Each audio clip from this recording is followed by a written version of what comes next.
A very good morning to you, and many thanks for joining me on today's edition of Political Spectrum. It's coming to you live on Spectrum Television. Hello from me. I am Raymond Ita. It's safe to say that it's indeed a Good Friday edition, as Christians across Nigeria, of course, commemorate the death and the resurrection of Jesus Christ. The federal government has, in that regard, declared today being Friday and Monday as public holidays respectively to mark this year's Easter celebration, as confirmed in a statement that was issued yesterday by the Minister of Interior, Ralph Aregbesola. Well, you could argue that the timing of this year's Easter celebration, it's perhaps important to douse the tension already arising from post-election concerns in Nigeria after the February 25 and March 18 elections in the country, most of which have continued to dominate the political space as we lead up to the expected May of the incoming president. That's part of our discussions going forward, but we'll narrow it down to Akwa Ibom State as well. Good time to review post-election concerns here in the state, especially as we also build up to handover of power here in the state from Governor Demi-Manuel to Governor-elect Pastor Moina. Well, the governor insists that he has left Akwa Ibom State much better than he met it when he first came on board back in May 2015. How true is this assertion? Plus, the many hurdles Pastor Moina has to face when he comes in as governor of the state. And while there are shades thrown around that Nigeria is more divided than ever shortly after the just concluded elections, we might as well say Akwa Ibom State is equally experiencing a rebirth of that division within the annals of the state political history. How can these issues be addressed by the incoming governor? Bernard Titus will be joining us over the line to talk about this and more on burning issues later on. But let's begin with a regular roundup of the day's biggest political news stories and updates. And we'll start with the news that President Muhammadu Buhari has said the 2023 elections have proven the growing strength of Nigeria's democracy, especially the sophistication of the Nigerian voter when it comes to the choice of leaders.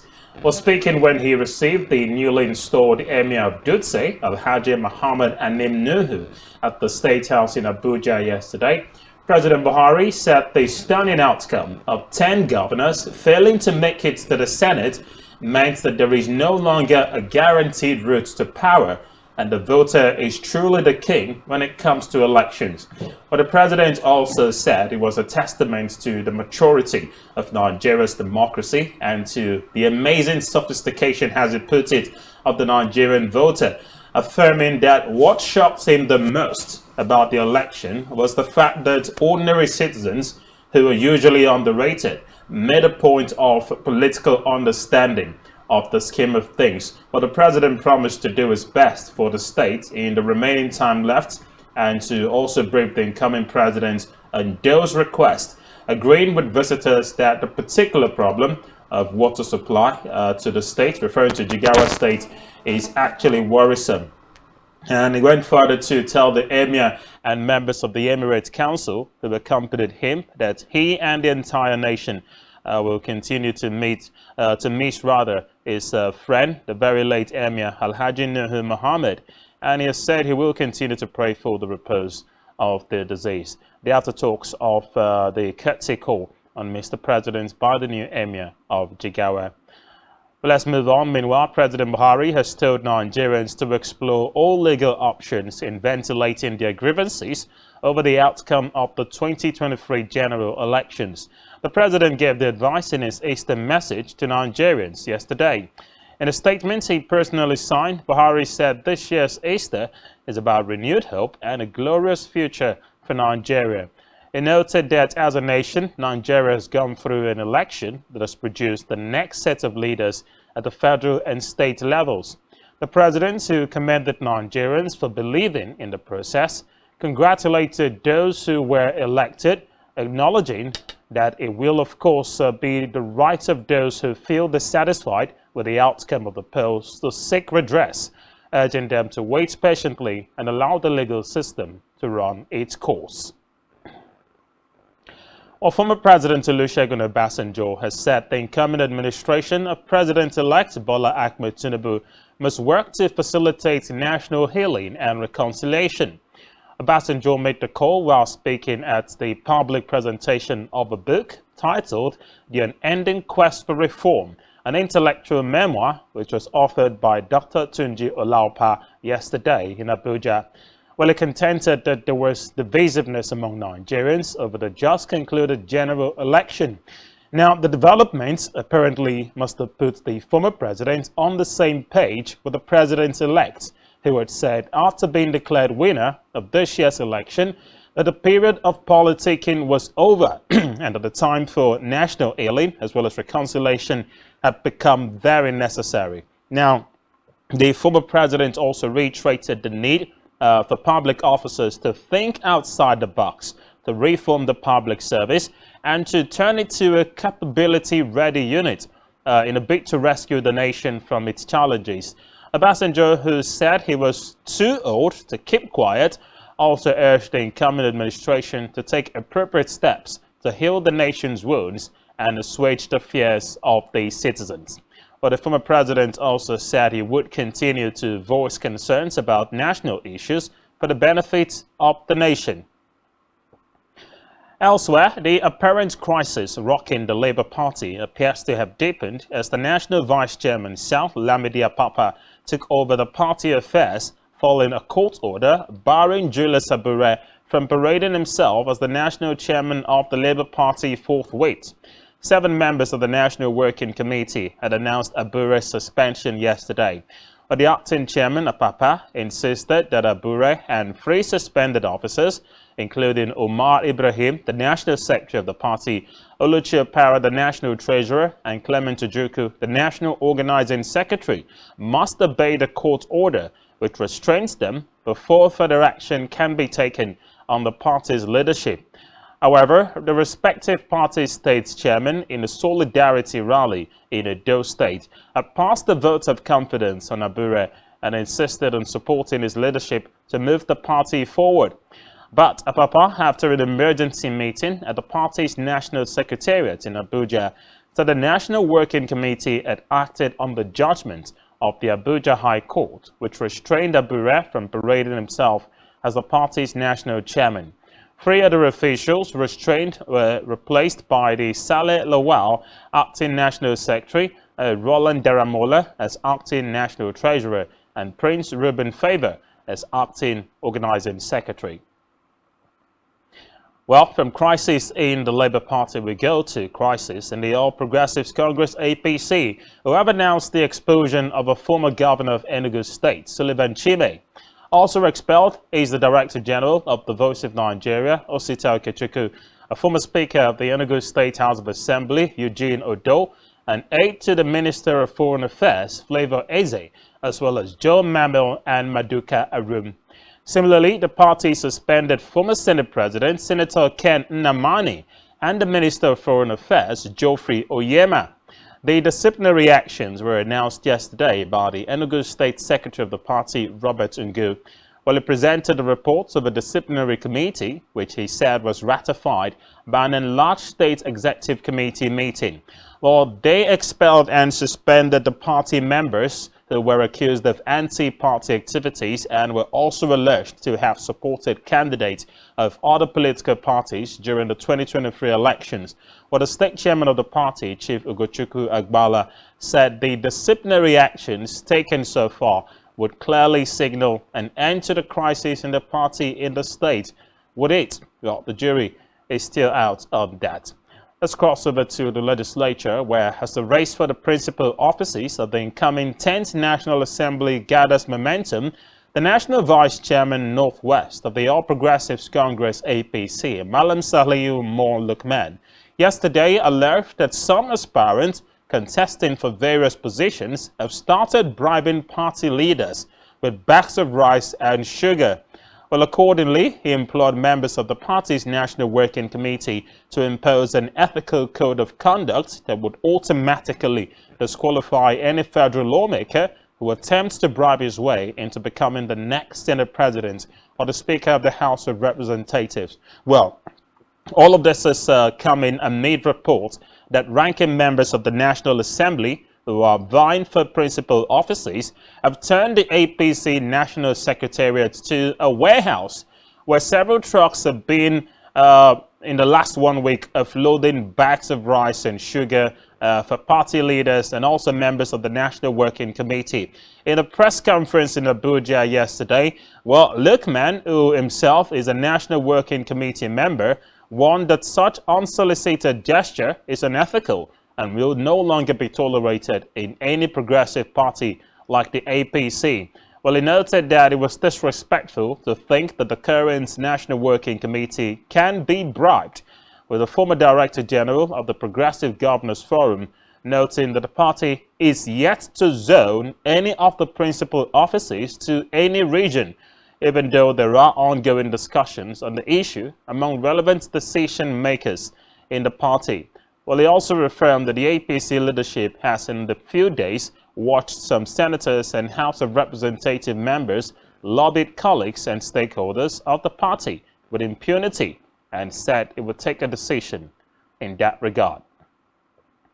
Well, the race for the 10th Assembly will clearly heat up in the coming days, with the 9th Assembly due to vacate come June. But the politicking, especially amongst the rank and file of the APC, is gathering momentum, whereas the majority of the members of the House of Representatives and the Senate, it is expected they will produce the leaders and the principal officers of the 10th National Assembly. What role the APC at the national level would play, including President-elect Bola Tinubu, is left to be seen. But it's quite clear that the lawmakers in question would have to go beyond party discretion to lobby members of other parties who also make up the National Assembly to align with their thought and scheme in terms of what choices they make as Senate President, Deputy Senate President, or Speaker and Deputy Speaker of both chambers of the National Assembly, respectively.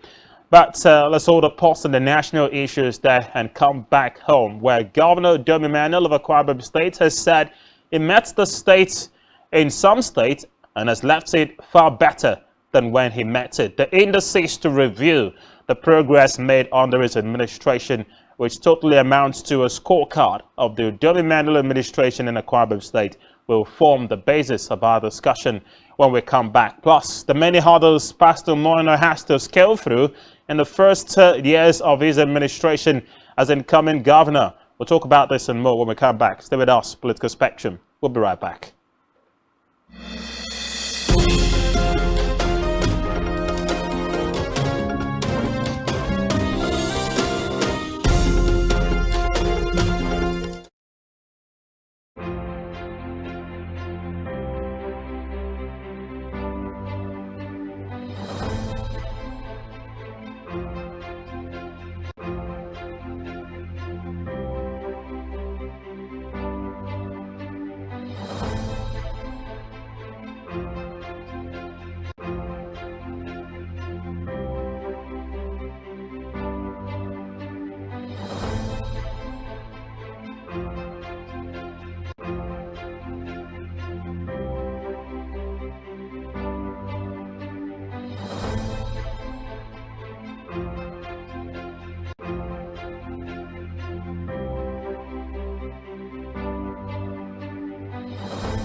Welcome back, and many thanks for staying with us. You're watching Political Spectrum live on Spectrum Television. As always, connect with us on StarTimes DTH Channel 421, and feel free to head, of course, to our social media handles, especially our YouTube channel. Encourage you to subscribe and follow us for more live feeds.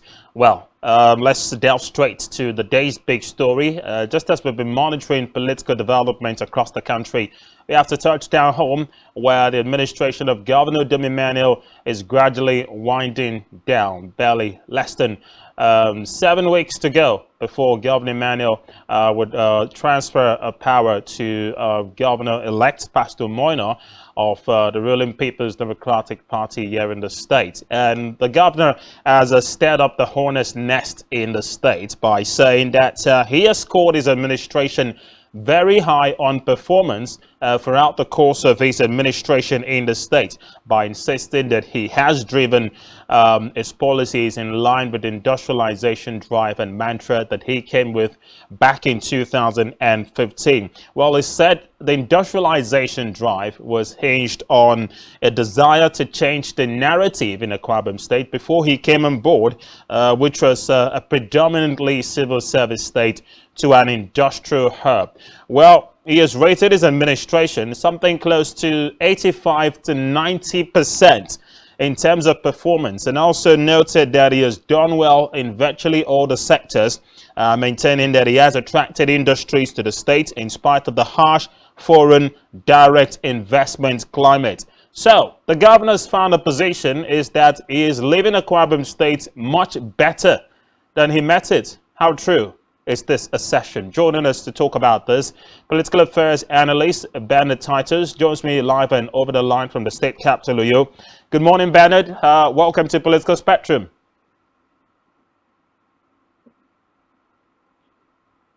Thank you, Raymond. It's a pleasure to have you join me. You're no stranger to the politicking and the state of governance in Akwa Ibom State, beginning from previous administrations to succeeding ones, and more importantly, the incumbent administration of Governor Dom Emmanuel, which is due to leave office along with 27 other governors and President Buhari come May 29. Every single state across the country is perhaps taking stock of the activities of the outgoing administrations at the state level, and of course what happens at the national level as well. So it's quite tentative that we stick to home today as we try to ascertain whether Governor Emmanuel was right in his assertion that he has left Akwa Ibom State much better than he met it when he came on board barely 8 years ago. Before we come into the nitty-gritty, I'd like to start from there. Do you truly believe the governor has left Akwa Ibom State in a much better shape? Right. Raymond, thank you very much. Every administration has its major focus. You know, when the former governor, Senator Fabio, his major focus was on industrialization, infrastructure and stuff like that. And we saw what he did, you know, major roads were established, linkages and all of stuff like that. The stadium came on board, the airport started from him to now I know who came with the drive, also with industrialization plans, which major focus was to establish you know, industries in partnership with foreign direct investment, which that would, you know, FDI that would, you know, attract foreign direct investments and partnership in very. Yes, go ahead, please.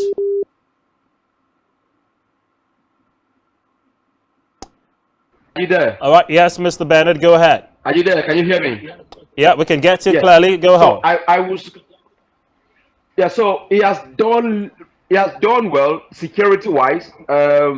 Majorly when people go about ease of doing businesses and they are safe and their families are also protected.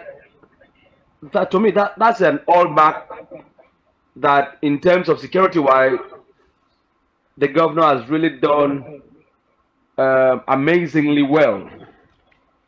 And in also in ensuring that we enjoy the peace across all the nooks and crannies of our state, the 31 local government, and then peace has relatively been stabilized, exception of some, you know, areas that you know posted by security challenges based on some communal crises here and there. But in security architecture, that has been, we've enjoyed that peace. And then secondly, he has also done well by ensuring the industries, the few industries here, the serene companies and the likes that we have today. For me, the major important part of it is that we have people at least have been able to absorb directly or indirectly those who supply direct raw materials or whatever business aggregate linkages. Have been able to employ at least a few percent of our people to work there. So that's a good, very, for me, a good path to leverage the economic part. That's a very good part to leverage because the industries are also working. Some are doing amazingly well. Some are, you know, on a finishing line. So that's fine in terms of agricultural output as well. There are a few industries there that have been able to agriculturally wise, like for instance, the St. Gabriel Coconut Farm. You know, they have a number of staffs. You know, probably more than 100 or 200 that are there working. That's a huge impact on the economy in the state. And some young persons who have learned skills, and their needed skills are valued there. So for me, that's a good one. But generally, infrastructure, well, I don't expect there's no government that will do 100% and then the people can validate and say, okay, Well, I've done 100%. Bennett, I was expecting you to head to that direction, and it's a good thing that you've touched on it. Yes, we all know no government in the world can do it all, especially with the time frame that you have to be in office. It could be 4 or 8 years if you're practicing a democracy that is backed by constitutional provisions. But I'd like to take you up on a particular statement that has been accrued to the governor throughout the time of his administration. Severally, Governor Emmanuel has maintained that his administration will ensure it completes every project it has initiated sometime within the week. He charged the respective commissioners across the ministries in the state to speed up and fast track the developmental progress that has been made, according to him, in his administration, just to ensure they meet up with the promise to complete all projects initiated. Well, 2 in 1. First, do you feel that is even feasible or possible? There are projects that this administration has initiated, most of which appears to have been abandoned in spite of the promise that work will resume. And secondly, do you think the state of the quality of the projects that we have seen on ground represents a true picture of just how much has been first budgeted for Raymond, this project? can you hear me? Yes, of course. Secondly, if you feel the amount of money channeled towards this project are a true picture of what has been budgeted for them in terms of the quality of these projects. And secondly, I asked before, how feasible is it that the governor would, as he has put it and promised, complete all the projects his administration has initiated? Raymond, let me not be hypocritical, and let's do a bit of evaluation. But then, though part of the question I didn't quite get it because network is a bit fluctuating. I know that every government, in as long as African context or Nigerian context is involved, we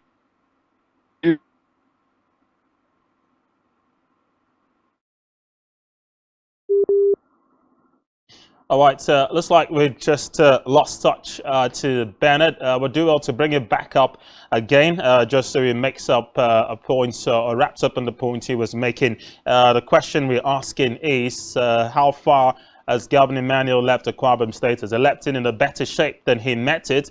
Well, this is the position the governor personally maintains, but opinion, of course, is clearly divided on whether Governor Emmanuel has truly industrialized the state. The big mantra he wielded when he first came into office back in May 2015. Well, looks like we do have Bernard back up on the line. Well, Bernard, if you can hear me, good morning to you once again. Hello, can you hear me? All right, yes, we can get to Bernard. Welcome back. Just go ahead with the points you were making, and just to rephrase for your benefit again, I did ask whether you think it is feasible or possible for the governor to complete all projects initiated by his administration before he leaves office as he has promised. Secondly, the quality of the work or the jobs done so far. Is it a true representation of just how much has been budgeted for most of these projects? Well, let me approach that question in various dimensions quickly. If there is a concrete transference of power and a thorough understanding of the continuity of the projects, one, I wouldn't quickly draw a conclusion that there is possibility for the project to be completely executed. One, two. The contractors of all this project, it might be the state government, the Deacon Emmanuel has completely paid them for these jobs. Now, we must look at the timeline for all these contractors to finish the project and how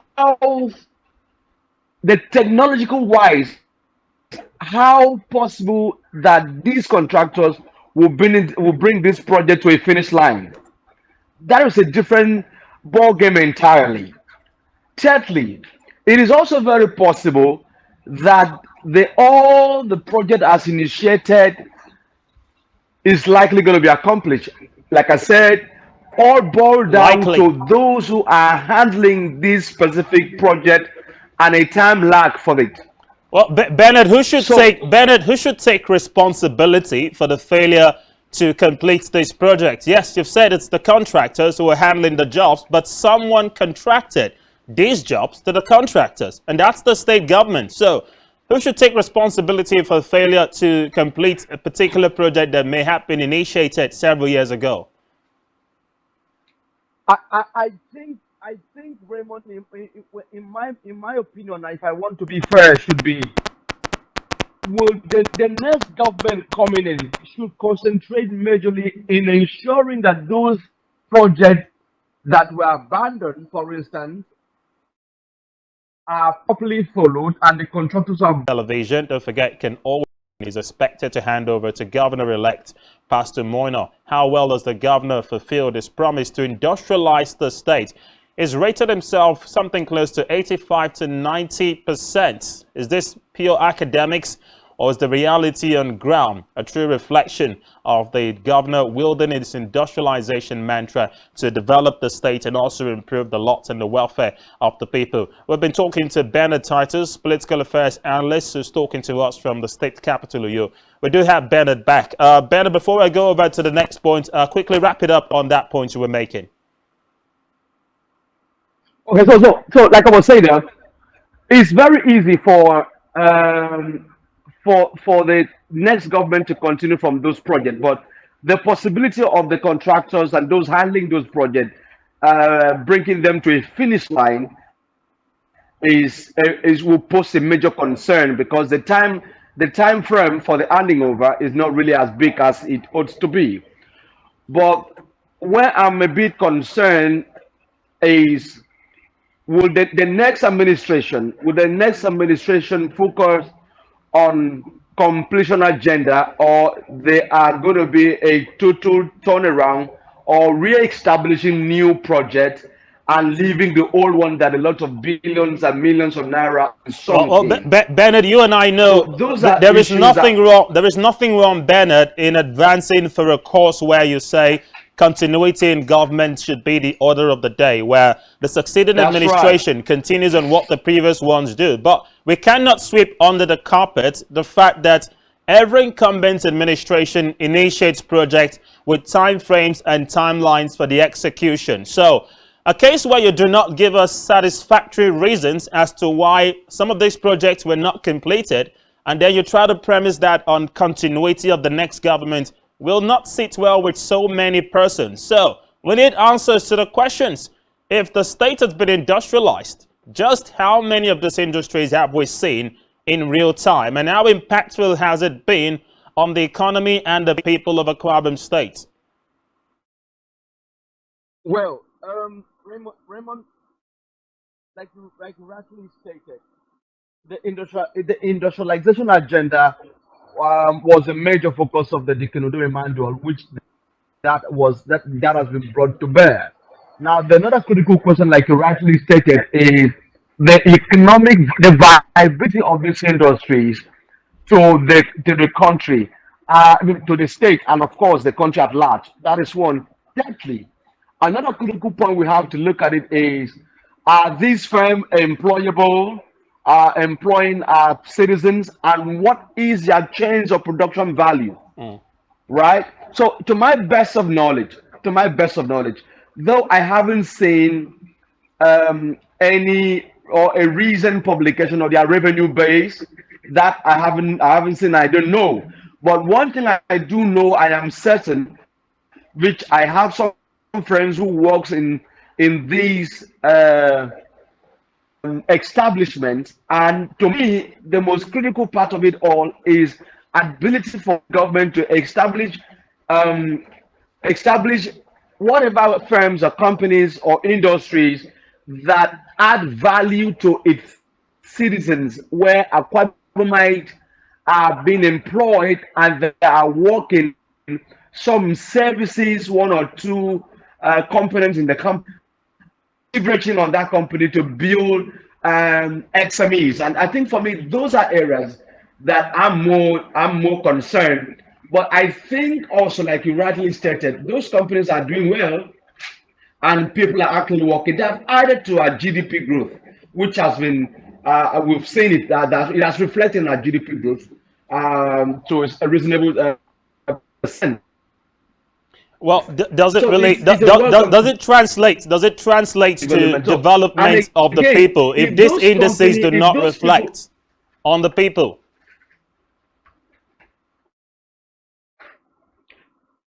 It does trans does the essence why any government establishes industries and is for the direct employment to the people, direct or indirect employment. It benefits the both ways.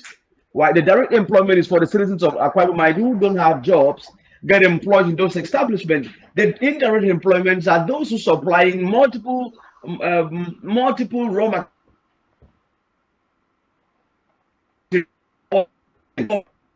What exactly we should be looking at? What exactly are these industry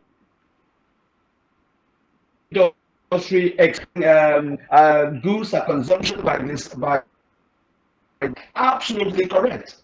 And they, quite a number of companies have producing some are in custard. We've seen all the custard in various and people get to buy. So directly we are benefiting from it, directly indirectly. So it works both ways. Interesting. Just before you did come up, or when you came up rather, you started enumerating areas where you felt the governor has done quite well. He has been equally driving on the so-called completion agenda initiative, which was a second-term plan, of course, which he said was to ensure a fast-track and speedy completion of projects he initiated since his first tenure. Several areas from the security to economy, education, agriculture, and a lot. One would quickly argue and say there has been relative success in terms of the peace and security that has been enjoyed in this state. So the governor has always been scored fair and well as far as that area is concerned. But let's talk about one critical thing, and that's agriculture. Akwa Ibom being an oil-producing state, one would say the expectation had been that diversification of the economy would form top or uppermost in the minds of those in power. So Nigeria could see how it could shift its economy from oil, which has been the mainstay over the years. And agriculture has always been viewed as the next gold mine where we could actually tap into. And it's something the Udom administration has equally said it was very keen on doing.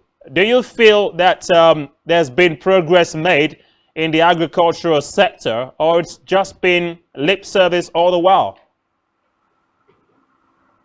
Okay, let me give you an instance. I remember vividly some few years ago, can I say, but maybe last year, I was opportune to work with the aide to the governor on entrepreneurship and the senior special advisor Imowa and Meflenawa, who are majorly responsibility is to look at the entrepreneurship development and how they can build the aggregate sector of the agricultural sector. Now, a couple of initiatives that we undertook at the time was to go across all the 31 local government and find people who are into oil mining across the villages. They see how we can agree and export their commodities.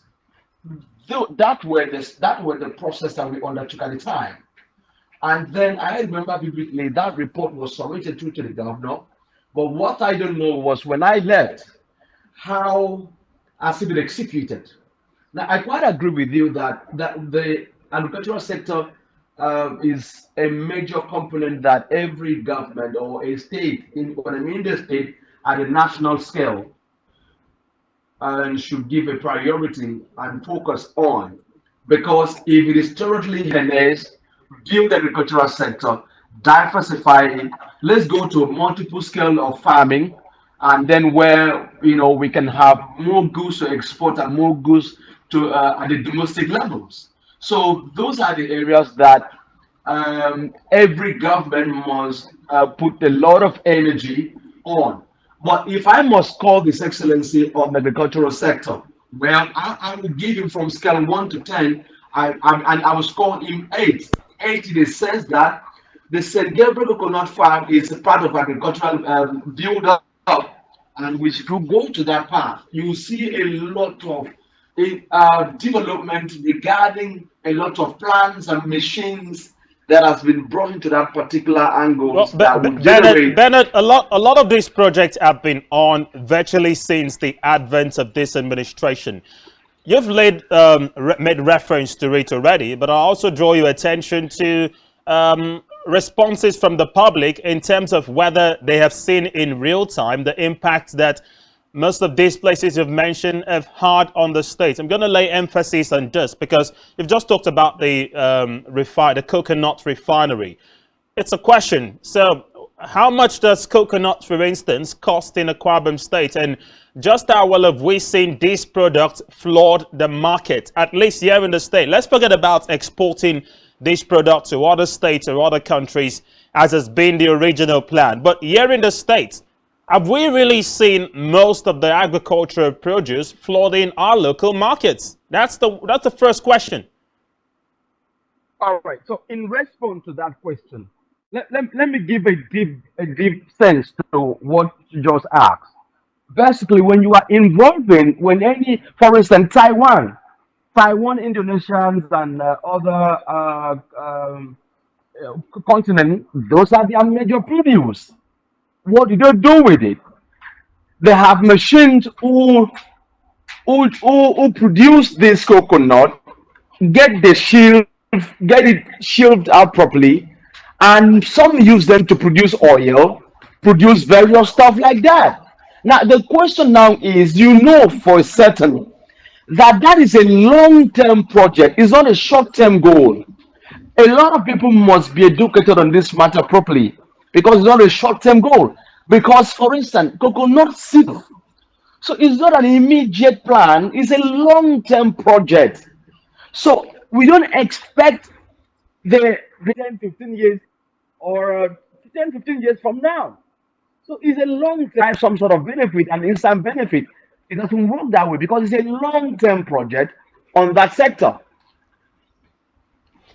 Quite interesting indeed. I also wonder if, in the view of all of this, employment would also have to be a front burner. But the indices here does not suggest same, especially if we go by data released by the National Bureau of Statistics in the country. I did ask when I started, if you have a program or project of this magnitude initiated from the advent of your administration, and then a decline in the state, when we have what, 18 to 22 industries that the state government claims it has initiated, the reviews from town or the word on the street is clearly, contradictory.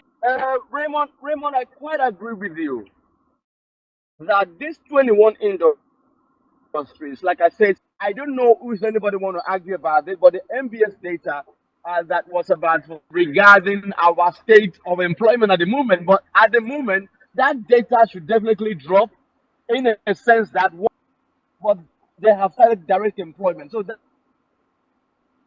are long-term industries, not short-term. So Okay, interesting. We're just going to have to take a very short break, Bernard, on since coming on board as governor of Akwa Ibom State. And the bigger question, if Akwa Ibomites are not more divisive than when Governor Dom Emmanuel came on board, a lot of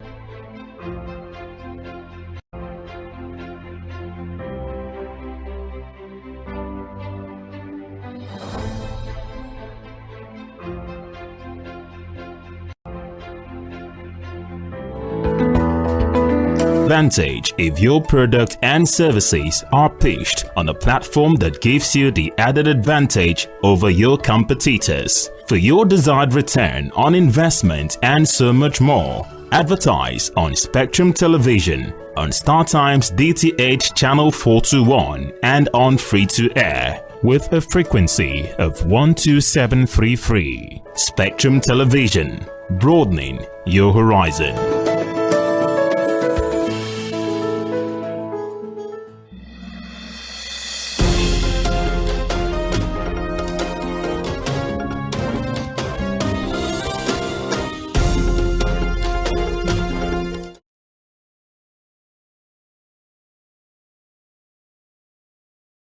Thanks for staying with us. You're still on to Political Spectrum Live on Spectrum Television. We've been talking to Bernard Titus, political affairs analyst, and it's a review of the scorecard of Governor Dom Emmanuel governor of the Akwa Ibom State from May 2015, winding down come May 29 this year. Well, the governor stepped the hornet's nest in the state when he said he's left the state, or he's leaving the state, much better than he met it when he first came on board. It's an administration that arrived with a mantra of industrializing the Akwa Ibom State, so much so as to compete with the likes of the commercial hub of Lagos. And some would agree to an extent, maybe they have made giant leaps in that regard. For instance, the icing on the cake clearly has to be the giant strides made in the aviation sector through Ibom Air. But how well has the success in the aviation industry been replicated across board? The state government maintains it has created close to 22 industries. But how have they impacted in real time on the people? And if for anything, how feasible are these industries? Are they really on ground? Also, we'll be looking at the many hurdles that incoming Governor Pastor Moino has to face when he does get sworn in as governor come May 29. We'll talk about that later, but let's wrap up on the first line of the conversation as we link up again with Bernard Titus, who is still over the line to talk to us. Welcome back, Bernard. Before we talk about the governor-elect, let's wrap up on Governor Dum Emmanuel. The political season is about winding up. After the elections, there are post-election litigations which we would see in court. Here in the APC and the other parties will likely seek redress. There is an apparent divisiveness amongst the Akwa Ibomites with the aftermath of the elections we just saw. And some would say it's Governor Dum Emmanuel who is responsible for that because he tried to force on the state someone they apparently didn't want, but not a reflection of what we saw at the polls, the just concluded March 18 poll. So I'd like to ask you if you think the level of divisiveness experienced across the country is also hitting us here in the Akwa Ibom State.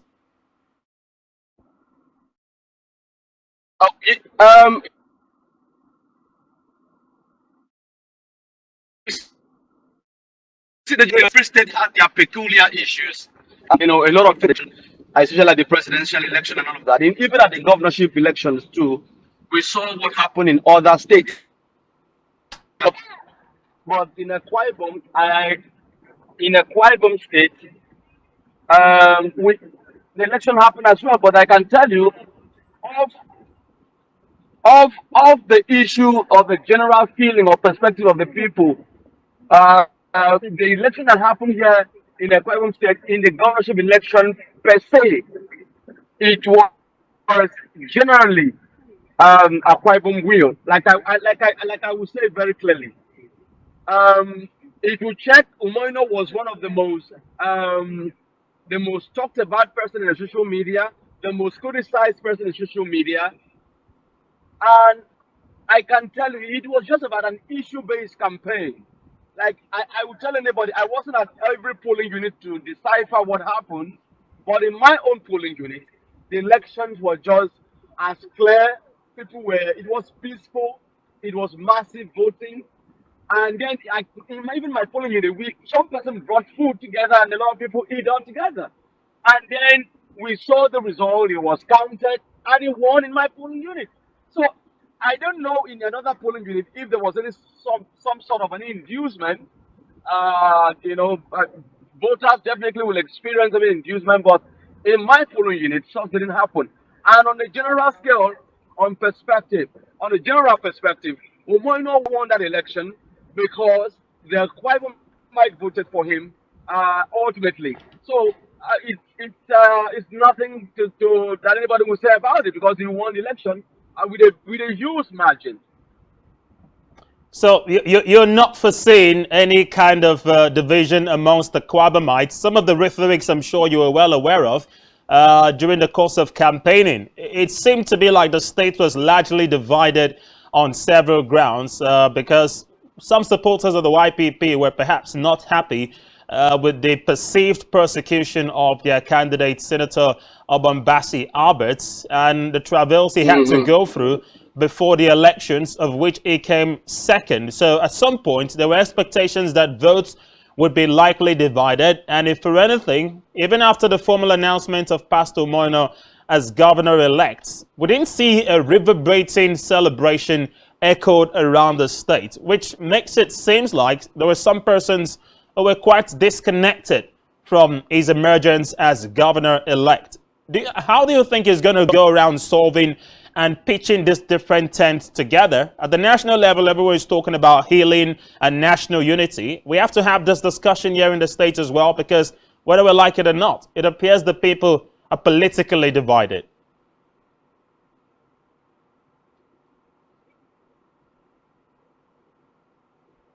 I can tell you for sure that the Kunudu Emmanuel have already set up a committee, and there is a committee already. I'm aware of a committee that is trying to reconcile all aggrieved party members and those who feel aggrieved. I'm aware of the committee. I know some prominent individual in that committee, and they have also reached an agreement. It happened anyway. It happened in African context, so Akwa Ibom will not be exempted.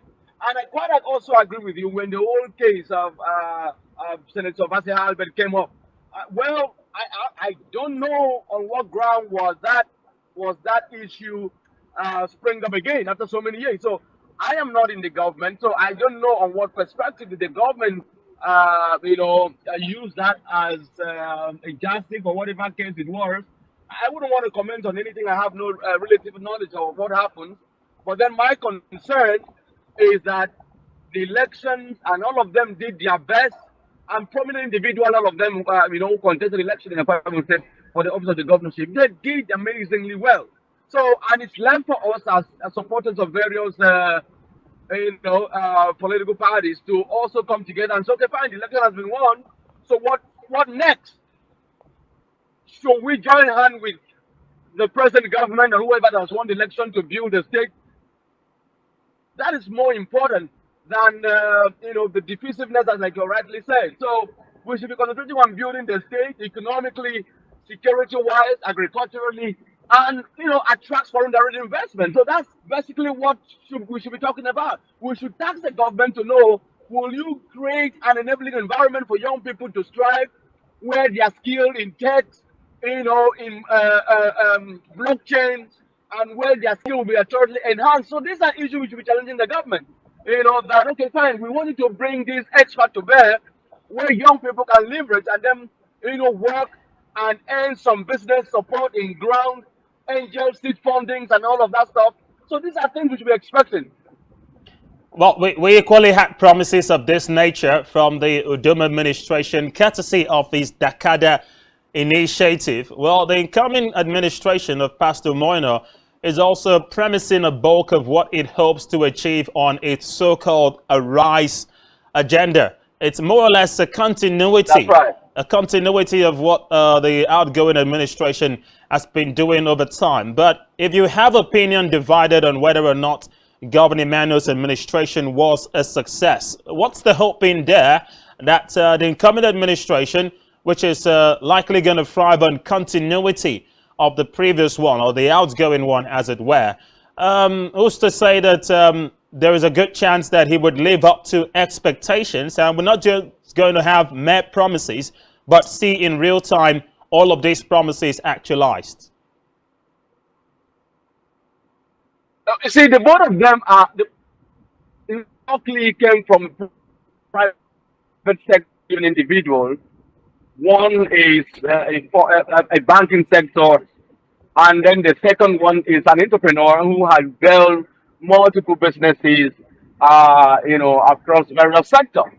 So, and I quite agree that as a private individual, that both of them are, experiences differ in a sense that I don't expect, and nobody will expect that in a real sense, that the Kunudu Emmanuel, where is prowess in business and industrial development skills, that it will be applicable to the same with the person. That would be hilarious to any serious-minded individual. So the both of them are coming with different components of various business mindsets.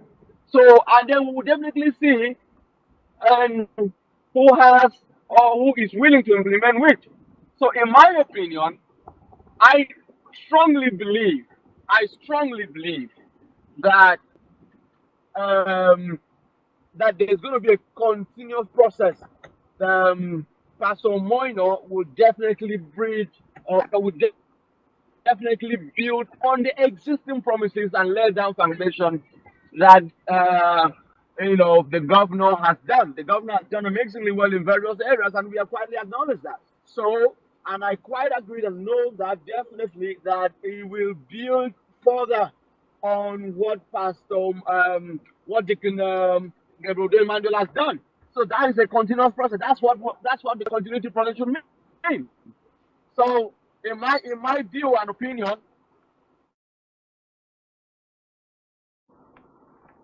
Hello, Bennett. um, hello. All right, yeah, go on. So in my that Umoino would do better on public policies. It would do better in in linking XMEs and with all of that. So, which I know is part of his Arise agenda. Interesting. Well, also going forward, since we're now delved into the matter of the hurdles that are likely to be experienced by the Umoino administration, aside uniting the apparent dissatisfied factions in the state, you have said you could vouch for him coming to develop people with his programs and policies. It's also said wealth creation would form a great part of what he hopes to do. Well, yes, one major hurdle that lies before the incoming administration. As a matter of fact, anyone who would have had that coveted position as governor. And that's the small matter of the Ibom deep sea port. It's something that transcended the Victor Ota administration to Godswill Akpabio, the Udom administration, and now, as we know it, Pastor Moina. Let's even leave the matter of the naming of the or the franchise of this project, as it were, and look at the real-time issues here, which is the feasibility of this project and how it can impact positively on the people of Akwa Ibom State in terms of job and wealth creation. Well, you would agree with me that the Ibom Deep Sea Port is a project we cannot afford to joke with. But some have argued that Pastor Moina is not really. As a matter of fact, none of the candidates at the last elections, including the defeated ones, presented any blueprints that seemed like they knew what they wanted to do with the Deep Sea Port project. All we're being told is, we have Ibom Deep Sea Port, we're going to make sure it starts running in 100 days, in 3 months, and so on. That is not what we want to see. No one has clearly outlined what they want to do when they get into office with regards to the Deep Sea Ports project. So, what would you say? Is it just a case of Pastor Moina keeping his cards close to his chest, or does he really have the wherewithal to wield the magic stick and ensure that the Deep Sea Port project competes with other seaports across the country and perhaps the shores of Africa? Raymond, this issue, as you raised, is the ultimate concern. This issue you raised is the ultimate concern, and let us see how we can fact check something very critical on this from this report matter.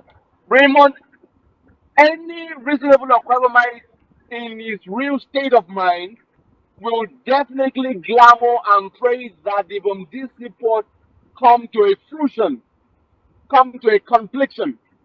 Because one, apart from the revenue generation, internal revenue generation that is going to boost the state, there is going to be a massive direct or indirect 2,000 or more than 2,000 direct employment, and more than that indirect employment. Most importantly, Raymond, I don't know. I'm not in a committee of that. I don't know what happened, but I can tell you from a very let me just be opinionated on this matter. Mm. The issue confronting that from this report is beyond even the state government itself. Why did I say so? You see, various ports in this country, we know the politics that involved in getting a port of that magnitude in this country. For instance, the Lagos state knows that if this port function effectively and accurately, the traffic in along the Papa Highway that blocks that avenue there is going to be a triple down effect of multiple billions of naira in Akwa Ibom. And I can tell you that there is a policy that is underneath that so many states and so many state governments may not really support our state governors to get that deal done, because they knew the multiple businesses that alone would give to the state. You see, I'm trying not to be biased here, and I'm speaking what I know could be the problem as well, in my opinion. Not about execution, it's about the politics involved in that thing. Because the federal government knows the revenue, in fact, there's going to be a drastic shift, both in Cameroon, both in Lagos, both in Port Harcourt. Everything Akwaba will become a liaison of all of this. So when we talk about these fundamental issues, I want us to know, beyond the promises of the governor or promises of anybody, that this man undergoes a lot of challenge in trying to unravel the puzzle of establishing that our federal government allowing the licensing to effect. Well, So these are the honest I like to draw your attention to this. To the best of my understanding and knowledge, the federal government did give their seal of approval for the commencement of the Ibom Deep Seaports project. And I brought this in because you made reference to the fact that there could be some power brokers, especially from other regions. You've made reference to Lagos, who know that perhaps the bulk of the attention and the drive at port activities would likely shift to Akwa Ibom State through the Ibom Deep Seaport if it's approved. Well, it's already been approved, so it's down to the state government to get it working.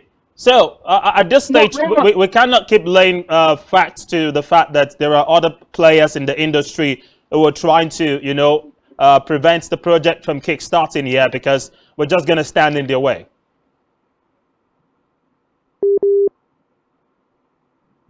Raymond, Raymond, are you online? Yeah, go ahead, Bennett. Can you hear me? Yes, go ahead, Bennett. Raymond, I quite agree.